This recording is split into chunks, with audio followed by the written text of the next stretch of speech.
The Secret Garden by Frances Hodgson Burnett. Chapter 3. Across the Moor. She slept a long time, and when she awakened, Mrs. Medlock had brought a lunch basket at one of the stations, and they had some chicken and cold beef and bread and butter and some hot tea.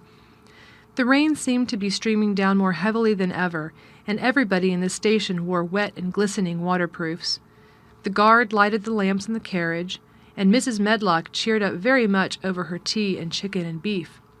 She ate a great deal and afterwards fell asleep herself, and Mary sat and stared at her and watched her fine bonnet slip on one side until she herself fell asleep once more in the corner of the carriage, lulled by the splashing of the rain against the windows.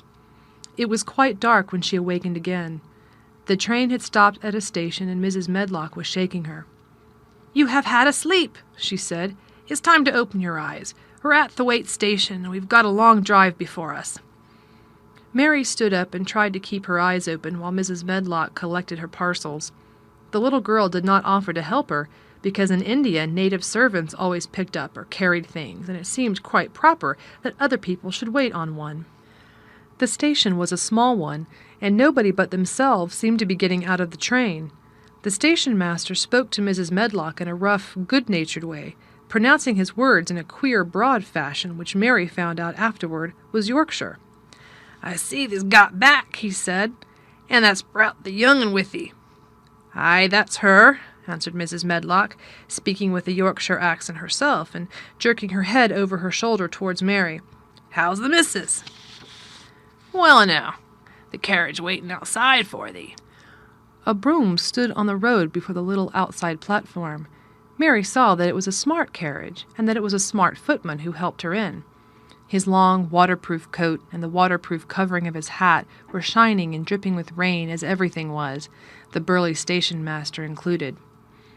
When he shut the door, mounted the box with the coachman, and they drove off, the little girl found herself seated in a comfortably cushioned corner, but she was not inclined to go to sleep again. She sat and looked out of the window, curious to see something of the road over which she was being driven to the queer place Mrs. Medlock had spoken of. She was not at all a timid child, and she was not exactly frightened, but she felt that there was no knowing what might happen in a house with 100 rooms nearly all shut up, a house standing on the edge of a moor. "What is a moor?" she said suddenly to Mrs. Medlock.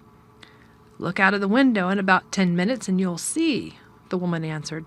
"We've got to drive 5 miles across Misselmoor before we get to the manor. You won't see much because it's a dark night, but you can see something." Mary asked no more questions, but waited in the darkness of her corner, keeping her eyes on the window. The carriage lamps cast rays of light a little distance ahead of them, and she caught glimpses of things they passed. After they had left the station, they had driven through a tiny village, and she had seen whitewashed cottages and the lights of a public house. Then they had passed a church, and a vicarage, and a little shop window or so, and a cottage with toys and sweets and odd things set out for sale. Then they were on the high road, and she saw hedges and trees. After that there seemed nothing different for a long time, or at least it seemed a long time to her. At last the horses began to go more slowly, as if they were climbing uphill, and presently there seemed to be no more hedges and no more trees. She could see nothing, in fact, but a dense darkness on either side. She leaned forward and pressed her face against the window just as the carriage gave a big jolt. We're on the moor now, sure enough," said Mrs. Medlock.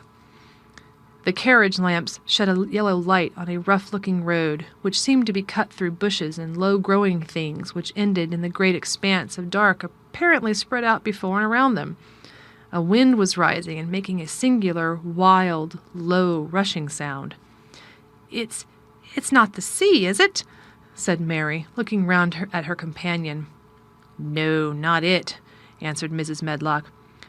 "Nor it isn't fields nor mountains. It's just miles and miles and miles of wild land that nothing grows on but heather and gorse and broom, and nothing lives on but wild ponies and sheep." "I feel as if it might be the sea if there were water on it," said Mary. "It sounds like the sea just now." "That's the wind blowing through the bushes," Mrs. Medlock said. "It's a wild, dreary enough place to my mind. though there's plenty that likes it, particularly when the heather's in bloom." On and on they drove through the darkness, and though the rain stopped, the wind rushed by and whistled and made strange sounds. The road went up and down, and several times the carriage passed over a little bridge beneath which water rushed very fast with a great deal of noise. Mary felt as if the drive would never come to an end, and that the wide, bleak moor was a wide expanse of black ocean through which she was passing on a strip of dry land. "I don't like it," she said to herself. "I don't like it," and she pinched her thin lips more tightly together. The horses were climbing up a hilly piece of road when she first caught sight of a light. Mrs. Medlock saw it as soon as she did, and drew a long sigh of relief. "I am glad to see that bit of light twinkling," she explained. "It's the light in the lodge window. We shall get a good cup of tea after a bit, at all events." It was after a bit, as she said, for when the carriage passed through the park gates there was still 2 miles of avenue to drive through, and the trees, which nearly met overhead, made it seem as if they were driving through a long, dark vault. They drove out of the vault into a clear space and stopped before an immensely long but low-built house which seemed to ramble round a stone court. At first Mary thought that there were no lights at all in the windows, but as she got out of the carriage she saw that one room in a corner upstairs showed a dull glow. The entrance door was a huge one made of massive, curiously shaped panels of oak studded with big iron nails and bound with great iron bars. It opened into an enormous hall, which was so dimly lighted that the faces and the portraits on the walls and the figures in the suits of armor made Mary feel that she did not want to look at them. As she stood on the stone floor, she looked a very small, odd little black figure, and she felt as small and lost and odd as she looked. A neat, thin old man stood near the manservant who opened the door for them. "You are to take her to her room," he said in a husky voice. "He doesn't want to see her. He's going to London in the morning." "Very well, Mr. Pitcher," Mrs. Medlock answered.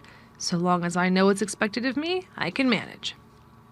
"What's expected of you, Mrs. Medlock," Mr. Pitcher said, "is that you make sure that he's not disturbed, and that he doesn't see what he doesn't want to see." And then Mary Lennox was led up a broad staircase and down a long corridor and up a short flight of steps and through another corridor and another until a door opened in a wall, and she found herself in a room with a fire in it and a supper on a table. Mrs. Medlock said unceremoniously, "Well, here you are. This room and the next are where you'll live, and you must keep to them. Don't you forget that." It was in this way that Mistress Mary arrived at Misselthwaite Manor, and she had perhaps never felt quite so contrary in all her life. Read by Sarah Jenkins for Lit2Go, on the web at fcit.usf.edu.